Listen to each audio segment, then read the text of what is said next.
Senator Villar, and because she flew here by a chopper.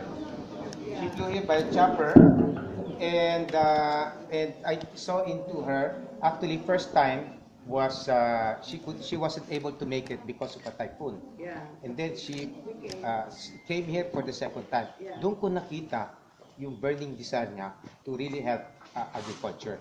So that's number one, no? And second, I'd like to thank si Secretary of Agriculture. Yes, well, I'm just addressing it to all of you because we're together in the goat farm. So we love goats, and so we're together in that. So I can see in his heart that he really loves farming. Okay. Third, we would like to thank TESDA, of course, who, sayang, papunta na dito, she had an emergency, and the tourism. And the tourism will see us next week. I had a lot of chat with both Cesar Montano, and then also Secretary Asek Mercado, and then no less than the Secretary, because we're together in the SCAL. Okay, and she really is excited to come here one day. But the first thing she will do is to ride in our riverboat cruise, which is in Pasig, which we have done. Okay. Thirdly, we'd like to thank Kalata and the team, okay, for choosing us. Okay, yun nga, and that completed the whole thing, everything, because I wanted to make it clear lang. Originally, this is supposed to be in the past. Binenta sa akin itong property ito. In-encourage ako ni Mayor Ben Ernie, Mayor ng Tagaytay. Tapos sabi ko, wala akong use dito. So, ba't bibili ko nila yan? Just in case lang we need an expansion from our residents in, no? Then, over time, many people went to me to say, why don't we do as subdivision? Okay, so sabi ko, yeah, interesting. And then, after a few times, many people went to me say, alam mo, mas mabuti sementeryo. Mas malakas ang kita. No, no kidding. Plus, dagdagan pa natin para you say already, a cemetery. Let's put a crematorium because that's the modern way. So you make a lot of money. Oh my gosh, so I'm tempted. Okay, but what changed everything is our soft spot for the farmers, which I wanted to relate to everybody. No, you know, we are in the business of music. A few in the zoo, we have electronics, and so on. However, we were thinking of some CSR, corporate social responsibility. So the first thing I did was to put up a small cottage here. So I will stay here, and then these are all, pag tinignan mo to, it's all talahib. Talahib, walang puno. So the first thing I did, me and my, up to now he's still here, he's parang a farmer, so nag-plant kami ng trees dito. So then I became close to agriculture. Okay, so that's the story there. No? So as they say, stop looking for inspiration. No? You begin, and inspiration will find you.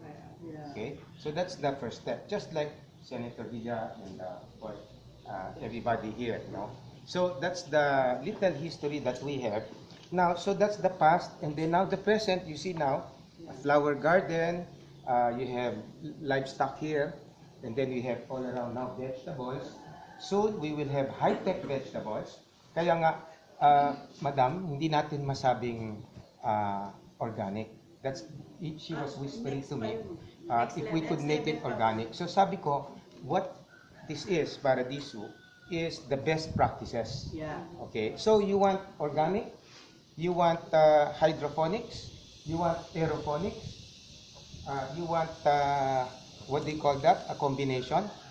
We will show you the best practices, both for the farmers and the gentleman farmer. Yeah. Okay? And I love what Attorney said. The farmers are entrepreneurs, and that is what we were talking about this morning. You know? And now the future, other than Joseph's project with us, is our institute, which we will train the farmers. You know? And then now we're talking now to NDC. The government, National Development Corporation. Hopefully, I can convince Joseph. We're putting up here a small, parang processing plant. Okay, because naawa ko sa farmer, when they harvest, for example, langka. Okay, ang dami, no? Oh, bring it here, we will distribute it together with Joseph, no? Okay. But, teka muna, mabubulok na.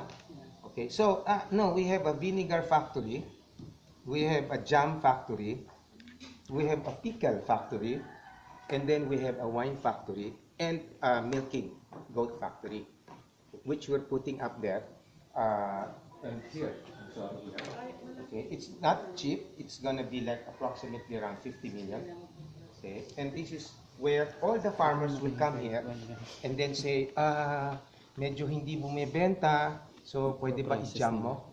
Okay, then we have a choice, or he has a choice, to sell it to us, and then kami na magja-jam, or we jam it, bottle it for him, and then label it under his name, and then help him distribute it, and or he can distribute it. Okay, now, listen to this. This is the nicest thing, attorney and everybody, no? The nice thing about it is we have now almost 2 million visitors all over our theme parks. Our zoo alone in Subic has 1 million. Here at peak, we have 10,000 a week. Okay, doon na namin bibenta. We'll be selling it to them, no?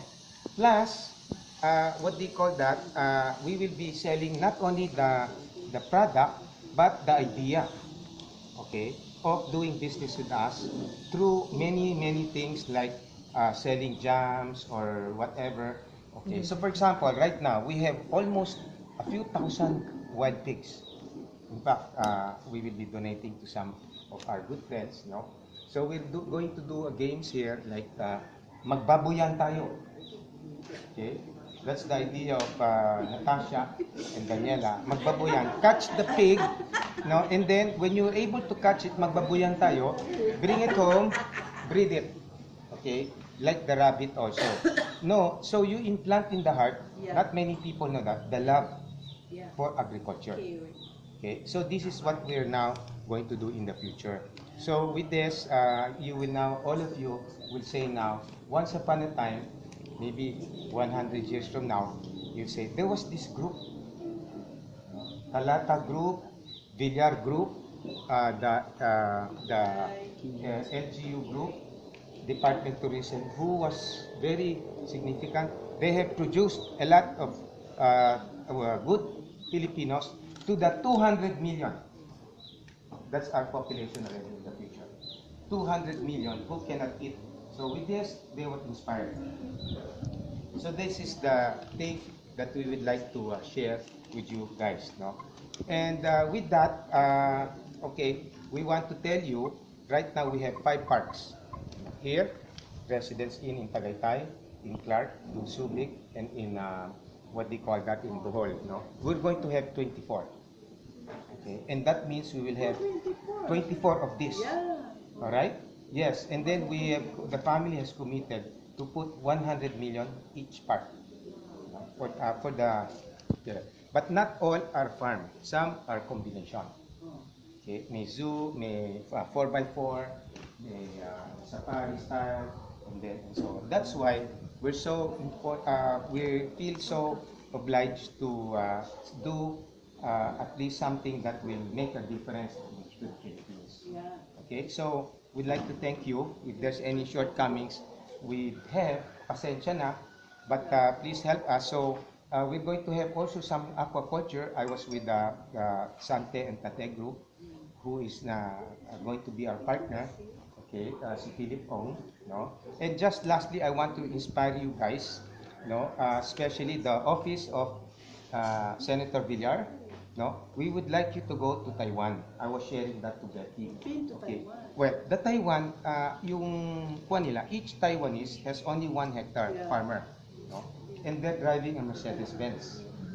Okay. Why are they driving a Mercedes-Benz?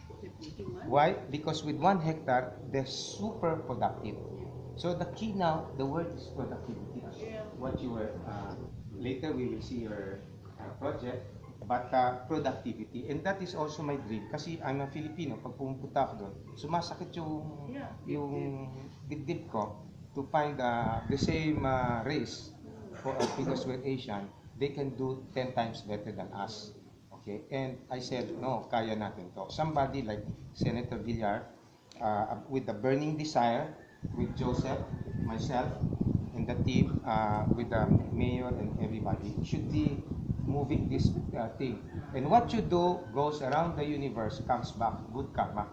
So once upon a time, maybe one day, God will reward us through good karma. And if you don't do it, okay, as they said, it takes only a few people to do nothing, to do evil. So that's the summary. Okay? So thank you so much. We'd like you to take lunch with us, and we will walk a little here, and then